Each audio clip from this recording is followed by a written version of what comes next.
One day, Edward was in the shed where he lived with the other engines. They were all bigger than Edward and boasted about it.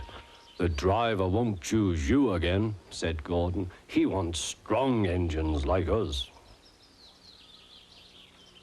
But the driver and fireman felt sorry for Edward. "Would you like to come out today?" "Oh, yes, please," said Edward. So they lit his fire, made lots of steam, and Edward puffed away.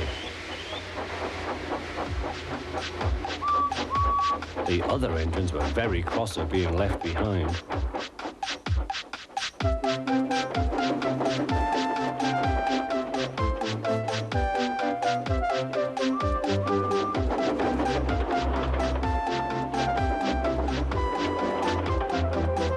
Edward worked hard all day.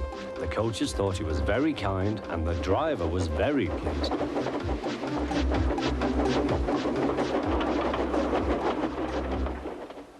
"I'm going out again tomorrow," Edward told the other engines that night. "What do you think of that?" But he didn't hear what they thought, for he was so tired and happy that he fell asleep at once.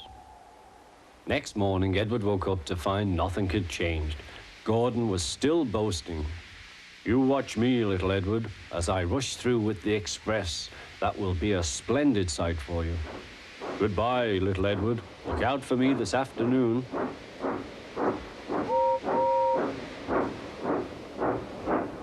Edward went off to do some shunting.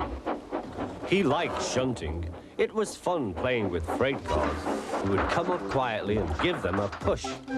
Then he would stop and the silly freight cars would go bump into each other. "Oh," they cried, "whatever is happening?"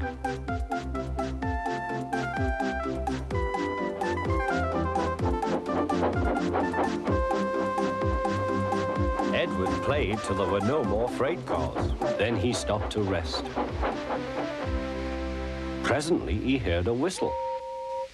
Gordon was very cross. Instead of nice shining coaches, he was pulling a very dirty freight train. "A freight train, a freight train, a freight train," he grumbled.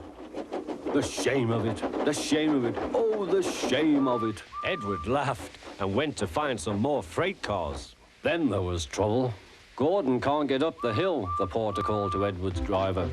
"Will you take Edward and push him, please?" They found Gordon halfway up and very cross. His driver and fireman were talking to him severely. "You're not trying." "I can't do it," said Gordon. "The noisy freight cars hold an engine back so." Edward's driver came up. "We've come to push." "No use at all," said Gordon. "You wait and see," replied Edward's driver. They brought the train back to the bottom of the hill.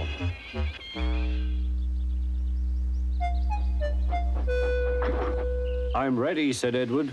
"No good," grumbled Gordon. They pulled and pushed as hard as they could.